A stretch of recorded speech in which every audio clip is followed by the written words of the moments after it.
Hello everyone, आप कैसे हैं? उम्मीद करते हैं आप अच्छे होंगे। आप कमेंट बॉक्स में हाय बाय करते रहिए।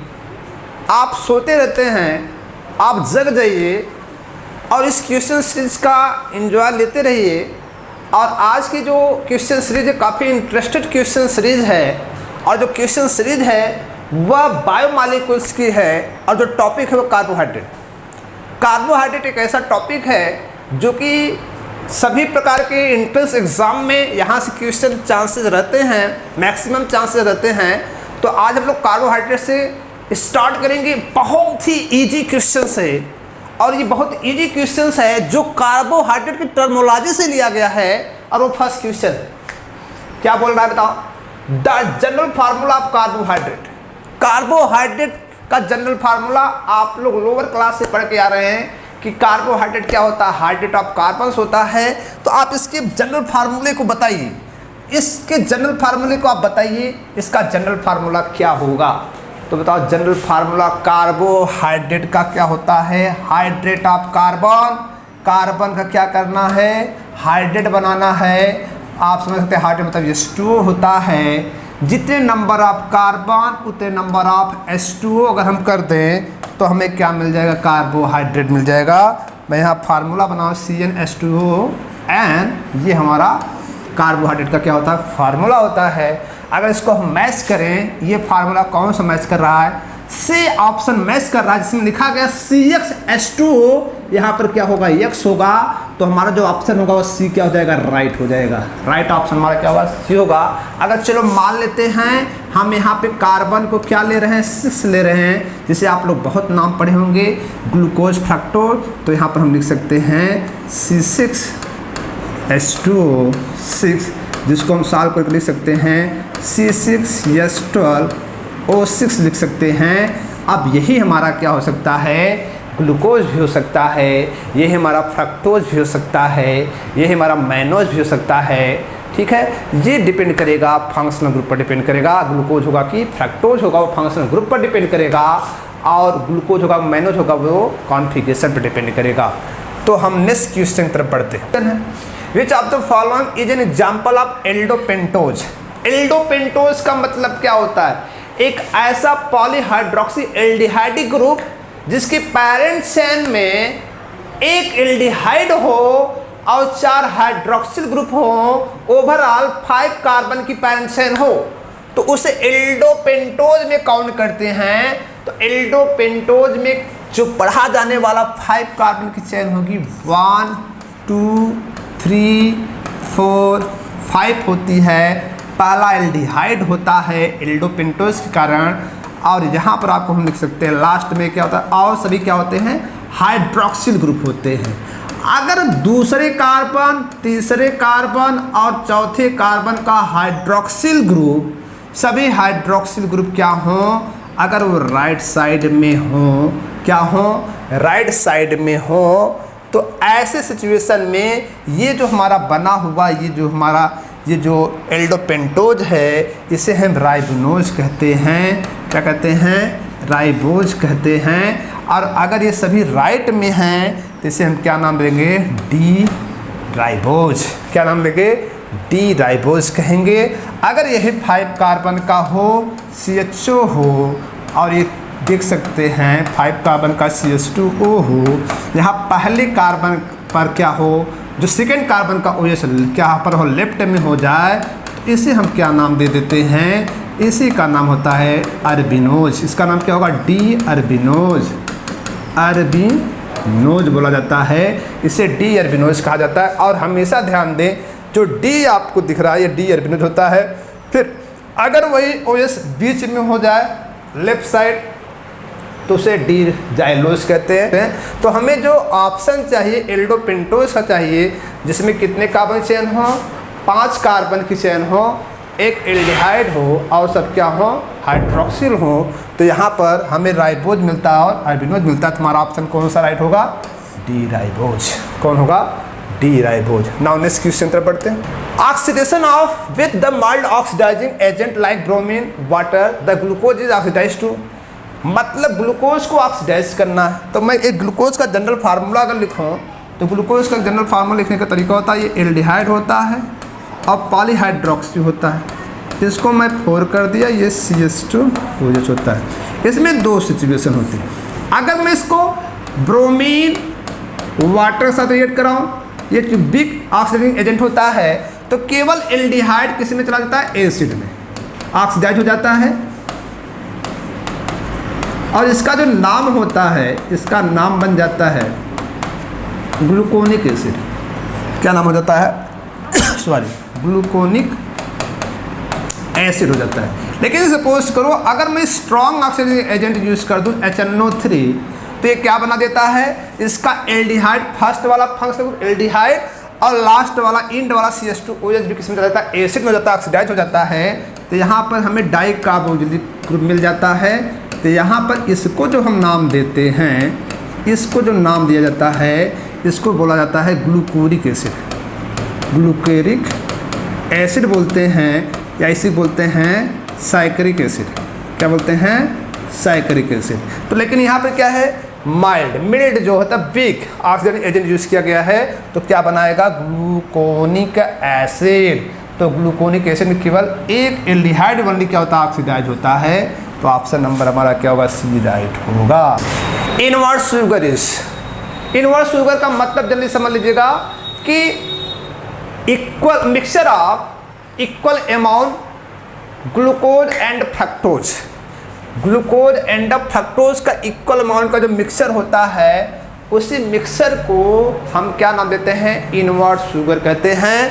जैसे जल्दी समझ लीजिए, उस मिक्सचर में 50% और 50% का मिक्सचर हो, एक क्या हो ग्लूकोज हो और एक क्या हो फ्रक्टोज हो, और इसी मिक्सचर से जो बनता है, जो कंपोनेंट बनता है, उसी को हम क्या नाम देते हैं, जो शुगर बनेगा उसे हम क्या नाम देंगे, इनवर्ट शुगर बोलते हैं। क्या बोलते हैं, इनवर्ट शुगर बोलते हैं। तो आप ऑप्शन में खुद देख रहे हैं, डी ऑप्शन क्या कर रहा है, mixture of glucose and fructose in equimolar quantity, मतलब उनके मोल क्या हो, इक्वल हो। तो ये ऑप्शन हमारा डी क्या होगा, अगर राइट हो जाएगा। Nature the following compound found evidently in nature.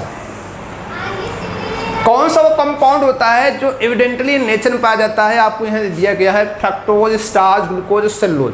तो मैं आपको बताना चाहूँगा, एविडेंटली नेचर में जो फाउंड होने वाला कंपाउंड होता है वो सेलुलोज होता है। कौन होता है, सेलुलोज होता है। तो ऑप्शन में आपका होगा ये सेलुलोज, अर्थ में एविडेंटली पाया जाता है। और प्लांट सेल का ये मेन ऑर्गन्स होता है, प्लांट सेल का सेलुलोज। हाँ, अगर आपको कह दिया जाता है कि मतलब नेचर में क्या होता है, ऑर्गेनिक कंपाउंड फाउंड एविडेंटली, कौन सा ऑर्गेनिक कंपाउंड नेचर में एविडेंटली फाउंड किया जाता है, इसमें से अगर पूछा गया होता तो कौन हो जाता, स्टार्च हो जाता।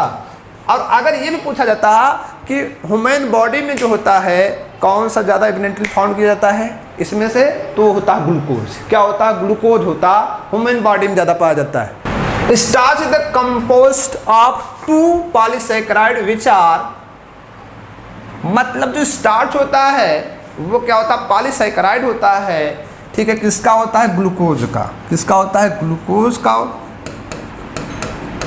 ये ग्लूकोज का पॉलीमर होता है। पॉलीमर ऑफ ग्लूकोज से क्या बनता है, स्टार्च बनता है। लेकिन इस स्टार्च में जो ग्लूकोज यूज होता है वो कौन होता है, अल्फा डी ग्लूकोज।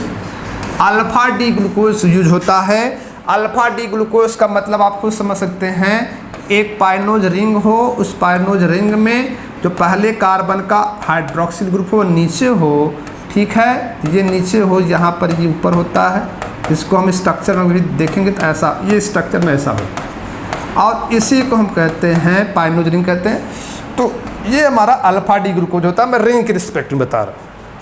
अब इस अल्फा डी ग्लूकोज में जो लिंकेज होता है, स्टार्च में 2 टाइप कंपोनेंट होते हैं। एक होता है इमाइलोज। इमाइलोज जो होता है वो 20% होता है, और इमाइलोपेक्टिन जो होता है, इमाइलोपेक्टिन जो होता है वो कितना होता है, 80% होता है। बस फर्क ये होता है कि जो इसमें लिंकेज, इमाइलोज में जो लिंकेज होता है वह 1,4 होता है, लिंकेज ग्लाइकोसिडिक लिंकेज होता है। इमाइलोपेक्टिन में 1,4 लिंकेज के साथ साथ क्या होता है, ब्रांच में 1,6 लिंकेज होता है। क्या होता है, 1,6 लिंकेज होता है। तो वह इमाइलोस 20, इमाइलोपेक्टिन 80% किसमें होता है, स्टार्च में होता है। तो स्टार्च में यही पाया जाता है, इमाइलोज और इमाइलोपेक्टिन। पेक्टिन सी ऑप्शन आपका क्या हो जाएगा, राइट हो जाएगा। Agent use convert glucose into saccharic acid. अरे बस साइक्रिक एसिड हमने भी बताया, साइक्रिक एसिड कब तक, जब ग्लूकोज में एल्डिहाइडिक ग्रुप बी एसिड हो जाए और उसका लास्ट जो इंड वाला 6 कार्बन CH2OH वो भी क्या एसिड में चला जाए, तो वो कौन करता है, स्ट्रॉन्ग ऑक्सीजन एजेंट HNO3 करता है, जिसका नाम होता है नाइट्रिक एसिड। तो हमारा ऑप्शन ये होगा नाइट्रिक एसिड, जो आप खुद देख सकते हैं। ये CHO को भी ये आप यहाँ पर इसको देख सकते हैं, ये 4 होता है, ये CH2OH होता है, ये ऑक्सीडाइज करता है, इसको भी एसिड बना देता है। ये CHOH होता है 4 और इसको भी क्या बना देता है, एसिड बना देता है। इसी का नाम होता है साइक्रिक एसिड। क्या होता है, साइक्रिक एसिड। यहाँ पे कौन यूज़ किया जाता है, HNO3 यूज़ किया जाता है। नाउ नेक्स्ट क्वेश्चन क्या करा, maltose is made up of 2 alpha D glucose, normal beta D glucose, alpha beta D glucose and fructose. यदि माल्टोज क्या होता है, डाइसैकेराइड होता है। अब ये डाइसैकेराइड होता है, इसका जो फॉर्मेशन होता है, वो फॉर्मेशन किससे होता है, alpha D glucose. Alpha D glucose की जब 2 यूनिट क्या होती है, कंडेंसेशन करते हैं, इसमें से वाटर निकालते हैं, तो क्या मिलता है हमें, माल्टोज मिलता है। क्या मिलता है, माल्टोज मिलता है। मतलब खुद समझ सकते हैं कि यहाँ पे C6H12O6 होती है, 2 यूनिट होती हैं। जब ये कंडेंसेशन करती है H2O का, तो यहाँ पे क्या मिलता है, C12H22O11 माल्टोज का फॉर्मेशन होता है। तो इसमें अल्फा डी ग्लूकोज की कितनी यूनिट होती है, तो 2 यूनिट होती हैं जो कंडेंसेशन में पार्टिसिपेट होती हैं। Following statement will be converted starch directly to glucose. वो कौन सा स्टेटमेंट है जो स्टार्च को डायरेक्टली ग्लूकोज में कन्वर्ट करता है। Heating with the dilute H2SO for fermentation. तो फर्मेंटेशन में क्या होता है, आप खुद समझ सकते हैं। फर्मेंटेशन में क्या होता है, ग्लूकोज किस में जाता है, एथेनॉल में कन्वर्ट होता है, जाइमेटिक रिप्रेजेंटेशन में। और हीटिंग विद डाइल्यूट इसमें होता है, जो ऑप्शन इसमें होता है हीटिंग विद द H2SO4। मतलब अगर स्टार्च के में हम डाइल्यूट H2SO4 अगर हीट कर दें, उसके साथ मिलाकर हीट कर दें, तो वो स्टार्च किस में चला जाता है, ग्लूकोज में कन्वर्ट हो जाता है। किस में चला जाता है, स्टार्च किस में जाता है, बताओ, ग्लूकोज में। जब उसको हम क्या करते हैं, बताओ, H2SO4 के साथ डाइल्यूट H2SO4 के साथ क्या कर देते हैं, हीट कर देते हैं। The hydrolysis product of sucrose. Sucrose का हाइड्रोलिसिस प्रोडक्ट क्या होता है, तो जनरली सुक्रोज जो होता है, आपको बताना चाहूँगा, हाइड्रोलिसिस का मतलब होता है ब्रेक डाउन। तो सुक्रोज बना किसका होता है, अगर हम कहें डी ग्लूकोज, कौन सा ग्लूकोज, डी ग्लूकोज प्लस क्या होता है, डी फ्रक्टोज। ये कंडेंसेशन कर जाते हैं, हीट करने पर माने H2O निकल जाता है, तो हमें क्या मिल जाता है, सुक्रोज मिल जाता है। क्या मिल जाता है, सुक्रोज मिल जाता है। तो अगर मान लीजिएगा इसी सुक्रोज का हम फिर से क्या कर दें, हाइड्रोलिसिस कर दें। क्या कर दें, हाइड्रोलिसिस कर दें। अगर इसमें हम H2O जोड़ दें, तो फिर से हमें क्या मिल जाएगा, डी ग्लूकोज और डी फ्रक्टोज मिल जाएगा। तो डी ग्लूकोज डी फ्रक्टोज की कंडेंसेशन से क्या बनता है, सुक्रोज। तो सुक्रोज डाइसैकेराइड यूनिट में क्या क्या होती हैं, एक यूनिट होती है डी ग्लूकोज और एक होती है डी फ्रक्टोज। जब इसका हम हाइड्रोलिसिस कर देंगे, तो मोनोसैकेराइड में क्या होता है, ब्रेक कर जाता है डी ग्लूकोज और डी फ्रक्टोज में। तो ऑप्शन हमारा कौन होगा, डी क्या हो जाएगा, राइट हो जाएगा। Cellulose D glucose unit are joined by. जो सेलुलोज होता है उसमें जो डी ग्लूकोज यूनिट ज्वाइंड होती है, वह होती है बीटा। कौन होती है, बीटा होती है, बीटा 1,4 लिंकेज होता है। बीटा 1,4 लिंकेज होता है। कौन सा लिंकेज होता है, ग्लाइकोसिडिक लिंकेज होता है। बीटा 1,4 ग्लाइकोसिडिक लिंकेज होता है। आपको देख सकते हैं बीटा का मतलब क्या होता है, यही जो आपका ग्लूकोज होता है, अगर इस फर्स्ट कार्बन का OH क्या हो, बॉटम पर हो, क्या हो, बॉटम पर हो, तो ये अल्फा डी ग्लूकोज होता है। क्या होता है, अल्फा डी ग्लूकोज होता है। ये आपका अल्फा डी ग्लूकोज है। अब यही अगर हम इसको क्या कर दें, अगर इस फर्स्ट कार्बन वाले को क्या कर दें, टॉप पर कर दें, हाइड्रोक्सिल ग्रुप को कहाँ पर कर दें, टॉप पर कर दें, इसे बोलते हैं बीटा डी ग्लूकोज। क्या हो जाएगा आपका, ये बीटा डी ग्लूकोज हो जाएगा। तो ये आपका बीटा डी ग्लूकोज हो गया। अब यहाँ पर अल्फा डी ग्लूकोज और बीटा डी ग्लूकोज के लिए प्रश्न हो गया, ये आपका अल्फा डी बीटा ग्लूकोज हुआ। अब जब नंबरिंग हम करते थे, हमेशा नंबरिंग यही कहते हैं 1 2 3 4 5 और 6। और ये जो फर्स्ट कार्बन होता है, ये फर्स्ट कार्बन जो होता है, इस फर्स्ट दोनों में देखें, इसको बोलते हैं बीटा डी ग्लूकोज और इसको हम बोलते हैं अल्फा डी ग्लूकोज। क्या बोलते हैं, अल्फा डी ग्लूकोज। अब बीटा डी ग्लूकोज और अल्फा डी ग्लूकोज बस यही फर्क होता है दोनों स्ट्रक्चर का देखा जाए, कि फर्स्ट कार्बन का केवल हाइड्रोक्सिल ग्रुप के कॉन्फ़िगरेशन अलग अलग हैं, एक का टॉप है दूसरा क्या है बॉटम है, तो इसका मतलब टॉप और बॉटम है, जिसको हम फीचर में अगर देखते हैं एक लेफ्ट होता है दूसरा क्या होता है राइट होता है। और इस फर्स्ट कार्बन वाले को हम क्या बोलते हैं एनोमर, इसे हम क्या कहते हैं एनोमर कहते हैं। अल्फा डी ग्लूकोज और बीटा डी ग्लूकोज एक दूसरे के एनोमर होते हैं, और जो उसका पहला कार्बन होता है उसे बोलते हैं एनोमेरिक कार्बन बोलते हैं। और इसमें जब लिंकेज होता है तो एक अल्फा बीटा डी ग्लूकोज का एक OH होगा पहले का, दूसरे का कौन होगा बताओ OH होगा, चौथे का जो होगा उसमें होता है तो 1,4, एक यूनिट का फर्स्ट कार्बन वाला और दूसरे यूनिट का फोर्थ कार्बन वाला OH क्या होते हैं कंडेंसेशन कर जाते हैं ग्लूकोसिडिक लिंकेज द्वारा, तो ये होता है। तो ऑप्शन हमारा कौन होगा सी राइट होगा। How many carbon atom are there present pyranose ring, तो पाइनोज रिंग जो आपकी होती है वो 6 मेंबर की रिंग होती है, यही होती है। अब उस 6 मेंबर रिंग में आप खुद देख पा रहे हैं कितने कार्बन्स हैं, 5 कार्बन्स होते हैं। अगर हम इसमें ग्लूकोज को देखें तो ग्लूकोज जो होता है उसमें एक कार्बन जो होता है वो कहाँ पर होता है रिंग के बाहर होता है, लेकिन रिंग में कितने कार्बन हैं बताओ 5 हैं, तो ऑप्शन हमारा क्या होगा बी क्या हो जाएगा राइट होगा। Alpha D glucose and beta D glucose are, तो alpha D glucose and beta D glucose में होता है क्या है वो एनोमर्स होते हैं। क्यों एनोमर्स होते हैं?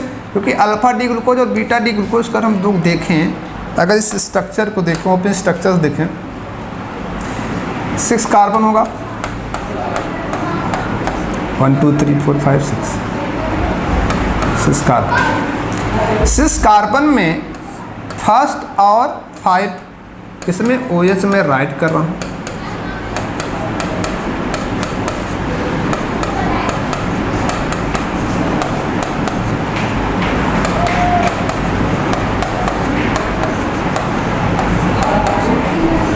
देखें यहाँ पर ये वाला OH कहाँ पर है राइट में है, और अगर ये राइट में है मैं एक स्ट्रक्चर अगर इसका और बनाऊं 5 पहले कार्बन और 5वें कार्बन हेमिस्टल बॉन्ड बन जाए और OH कहाँ हो जाए लेफ्ट में हो जाए, और हर ग्रुप सेम हो, हर ग्रुप सेम हो। ऐसे सिचुएशन में आप देख पा रहे हैं कि हर ग्रुप सेम है, ऐसे सिचुएशन में आप इसको क्या बता सकते हैं। अब इसी को हम लोग क्या बोलते हैं, ये जो OH होता है ये राइट है, फर्स्ट कार्बन का OH क्या है राइट है हेमिस्टल स्ट्रक्चर में, तो इसे हम बोलते हैं अल्फा डी ग्लूकोज जब राइट होता है, और जब लेफ्ट होता है उसे क्या बोलते हैं बीटा डी ग्लूकोज पढ़ते हैं। अब अल्फा डी ग्लूकोज और बीटा डी ग्लूकोज का जो पहला इसे फर्स्ट कार्बन, इसे second carbon, third carbon, 4 carbon, 5 carbon और 6 कार्बन, बताओ इन दोनों स्ट्रक्चर में केवल फर्क कहाँ पर है C1 कार्बन पर हाइड्रोक्सिल ग्रुप का, इसे अल्फा डी ग्लूकोज इसे बीटा डी ग्लूकोज। और इस फर्स्ट कार्बन को एनोमेरिक कार्बन कहते हैं, क्या कहते हैं एनोमेरिक कार्बन कहते हैं फर्स्ट कार्बन को, और इस अल्फा डी और बीटा डी ग्लूकोज को एनोमर कहते हैं, क्या कहते हैं एनोमर कहते हैं, क्या नाम देते हैं एनोमर कहते हैं। तो जो हमारा ऑप्शन होगा वो कौन हो जाएगा एनोमर राइट हो जाएगा, क्या हो जाएगा राइट हो जाएगा। एनेंशियोमर का मतलब ये होता है कि दो स्ट्रक्चर का मिरर इमेज क्या हो नॉन सुपर इम्पोज हो। तो बताओ अगर क्या ये एनेंशियोमर है, क्या ये दोनों मिरर इमेज हैं? अगर इनको देखो क्या ये मिरर इमेज है, अगर मिरर इमेज होता तो लेफ्ट वाला राइट, राइट वाला लेफ्ट हो जाता, लेकिन इसमें केवल एक ही घुमा है OH ही केवल घुमा है, और ग्रुप देखो फिक्स है, जिसका मतलब ये मिरर इमेज नहीं है। और जब मिरर इमेज जो नहीं होते एक दूसरे के वो स्ट्रक्चर क्या होते हैं डायस्टियोमर होते हैं, इसका मतलब ये दोनों डायस्टियोमर है। अब नेक्स्ट प्रश्न आता है एनेंशियोमर, आप खुद देख पा रहे हैं कि अगर एनेंशियोमर हम देखें तो एनेंशियोमर का मतलब क्या होता है। एनेंशियोमर का मतलब ये होता है कि two structure of compound are mirror image and non superimpose. और एपीमर का मतलब होता है other than first carbon configuration of group are different. मतलब अगर हम आपसे प्रश्न करें यहाँ पर हम आप देखेंगे जैसे अगर इस स्ट्रक्चर एपीमर में देखेंगे जैसे ग्लूकोज होता है, ग्लूकोज और माइनोज, ग्लूकोज और माइनोज क्या होते हैं एपीमर होते हैं। अब एपीमर होते हैं क्यों होते हैं? क्योंकि ग्लूकोज और माइनोज में अगर आप देखेंगे तो ग्लूकोज और माइनोज के C2 कॉन्फ़िगरेशन क्या होते हैं डिफरेंट होते हैं, C2 कॉन्फ़िगरेशन दोनों क्या होते हैं डिफरेंट होते हैं, तो उसे हम क्या कहते हैं एपीमर कहते हैं। नेक्स्ट क्वेश्चन तरफ बढ़ते हैं।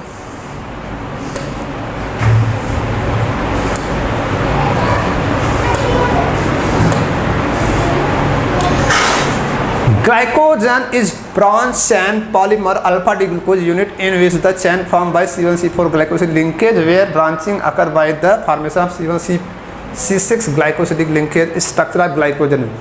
मतलब C1C4 ग्लाइकोसिडिक लिंकेज होता हो और साइड साइड क्या C16 ग्लाइकोसिडिक लिंकेज होता हो, वो इसमें से किस में होता है? तो इसमें से किस में होता है भाई? इमाइलोपेक्टिन में होता है। इमाइलोपेक्टिन